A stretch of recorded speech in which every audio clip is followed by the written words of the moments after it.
बिस्मिल्लाहिर्रहमानिर्रहीम अस्सलाम वालेकुम की हाल है तुहाडा सब ठीक ठाक हो।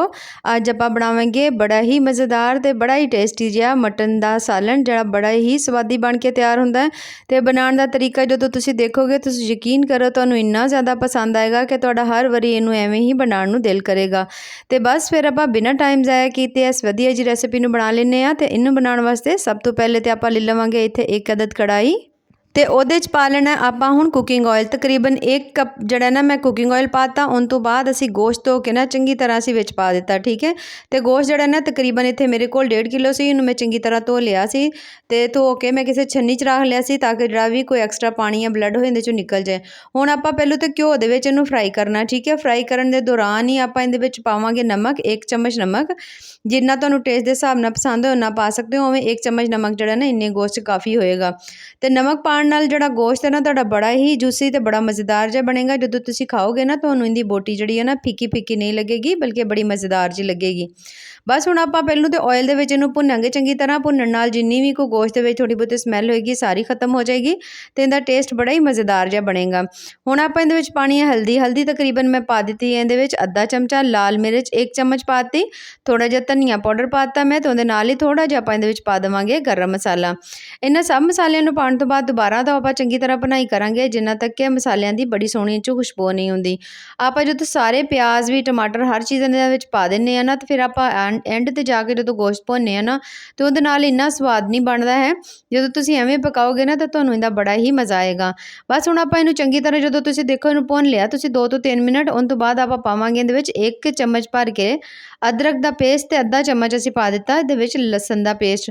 ਦੋਨੋਂ ਪੇਸਟ ਸ਼ਾਮਿਲ ਕਰਨ ਤੋਂ ਬਾਅਦ ਦੁਬਾਰਾ ਭੁਨਾਈ ਕਰਾਂਗੇ ਤਕਰੀਬਨ 3-4 ਮਿੰਟ ਤਾਂ ਕਿ ਇਹਦੇ ਵਿੱਚ ਸੋਹਣੀ ਬੜੀ ਭੁੰਨੇ ਜਿਹੜਾ ਅਦਰਕ ਲਸਣ ਹੈ ਨਾ ਉਹਦੀ ਖੁਸ਼ਬੂ ਆਵੇ। ਤੇ ਹੁਣ ਇਹਨੂੰ ਆਪਾਂ ਸਾਰੇ ਕੰਮ ਨੂੰ ਨਾ ਥੋੜ੍ਹਾ ਮੀਡੀਅਮ ਟੂ ਹਾਈ ਫਲੇਮ ਦੇ ਉੱਤੇ ਕਰਾਂਗੇ ਕਿਉਂਕਿ ਫਲੇਮ ਆਪਾਂ ਇੱਥੇ ਘੱਟ ਨਹੀਂ ਕਰਾਂਗੇ। ਫਲੇਮ ਥੋੜ੍ਹੀ ਕਰਾਂਗੇ ਤੇ ਗੋਸ਼ਤ ਜਿਵੇਂ ਜਿਵੇਂ ਪੱਕੇਗਾ ਥੋੜ੍ਹਾ ਪਾਣੀ ਛੱਡੇਗਾ ਤੇ ਫਿਰ ਉਹਦੇ ਨਾਲ ਨਾ ਥੋੜ੍ਹਾ ਜਿਹਾ ਤੁਹਾਨੂੰ ਟਾਈਮ ਜ਼ਿਆਦਾ ਲੱਗ ਸਕਦਾ ਹੈ।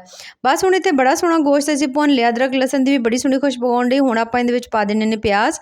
ਪਿਆਜ਼ ਮੈਂ ਲਏ ਸੀਗੇ ਤੇ 3 ਅਦਦ ਮੀਡੀਅਮ ਸਾਈਜ਼ ਦੇ ਕਿਉਂਕਿ ਅਸੀਂ ਥੋੜ੍ਹਾ ਜਿਹਾ ਮਸਾਲਾ ਜ਼ਿਆਦਾ ਬਣਾਉਣਾ ਸੀ।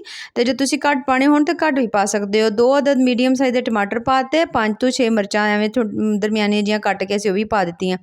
ਸਭ ਚੀਜ਼ਾਂ ਪਾਉਣ ਤੋਂ ਬਾਅਦ ਨਾ ਹੁਣ ਆਪਾਂ ਇਹਨੂੰ ਕਰ ਲੈਣਾ ਇੱਕ ਵਾਰੀ ਚੰਗੀ ਤਰ੍ਹਾਂ ਮਿਕਸ। ਤੇ ਆਪਾਂ ਇਹਨੂੰ ਪਿਆਜ਼ ਟਮਾਟਰ ਨੂੰ ਇਹਨਾਂ ਸਾਰੀਆਂ ਚੀਜ਼ਾਂ ਨੂੰ ਗੋਸ਼ਤ ਦੇ ਨਾਲ ਭੁੰਨ ਲੈਣਾ ਤਕਰੀਬਨ 5 ਮਿੰਟ, ਠੀਕ ਹੈ। ਹਾਈ ਫਲੇਮ ਦੇ ਉੱਤੇ ਤੁਸੀਂ ਇਹਨੂੰ ਤਕਰੀਬਨ 5 ਮਿੰਟ ਭੁੰਨ ਲੈਣਾ। ਜਿਵੇਂ ਤੁਸੀਂ ਇਹਨੂੰ 5 ਮਿੰਟ ਭੁੰਨ ਲਓਗੇ ਨਾ ਤੇ ਫਿਰ ਆਪਾਂ ਇਹਦੇ ਵਿੱਚ ਪਾਵਾਂਗੇ ਹੁਣ ਪਾਣੀ। ਹੁਣ ਪਾਣੀ ਜਿਹੜਾ ਨਾ ਉਹ ਤੁਸੀਂ ਤਕਰੀਬਨ ਆਪਣੇ ਹਿਸਾਬ ਨਾਲ ਵੀ ਪਾ ਸਕਦੇ ਹੋ। ਤੇ ਇਸ ਰੈਸਿਪੀ ਨੂੰ ਤੁਸੀਂ ਮਟਨ ਨਾਲ, ਬੀਫ ਹੋਏ ਤਾਂ ਜਾਂ ਚਿਕਨ ਹੋਏ ਤੁਸੀਂ ਇਸ ਤਰੀਕੇ ਨਾਲ ਬਣਾ ਸਕਦੇ ਹੋ।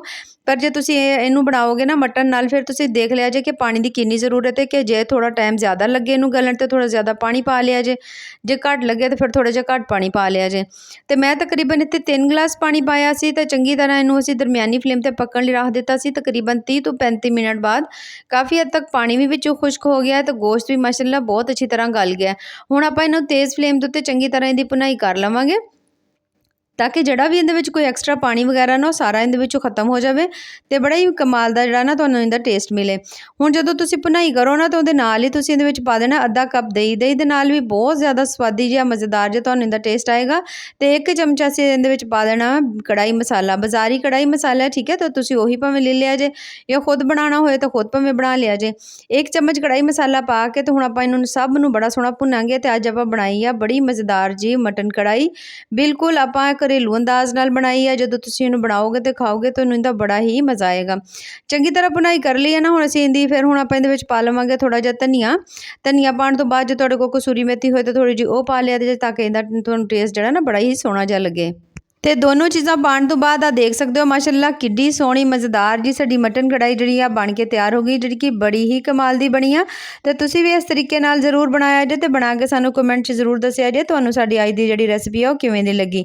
ਹੁਣ ਆਪਾਂ ਇਹਨੂੰ ਕੱਢ ਲੈਂਦੇ ਹਾਂ ਕਿਸੇ ਵੀ ਬੋਲ ਵਿੱਚ। ਤੇ ਇੱਥੇ ਤੁਸੀਂ ਦੇਖ ਸਕਦੇ ਹੋ ਮਾਸ਼ਾਅੱਲਾ ਬਹੁਤ ਜ਼ਿਆਦਾ ਮਜ਼ੇਦਾਰ ਤੇ ਟੇਸਟੀ ਜੀ ਮਟਨ ਕੜਾਈ ਸਾਡੀ ਬਣ ਕੇ ਤਿਆਰ ਹੋ ਗਈ ਆ ਹਲਕੀ ਗ੍ਰੇਵੀ ਨਾਲ।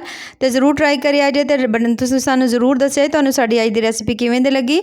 ਬਾਕੀ ਅੱਲਾਹ ਪਾਕ ਤੁਹਾਨੂੰ ਸਭ ਨੂੰ ਬੜਾ ਖੁਸ਼ ਰੱਖੇ, ਆਬਾਦ ਰੱਖੇ, ਦੁਆਵਾਂ ਯਾਦ ਰੱਖਿਆ ਜੇ। ਅੱਲਾਹ ਹਾਫਿਜ਼।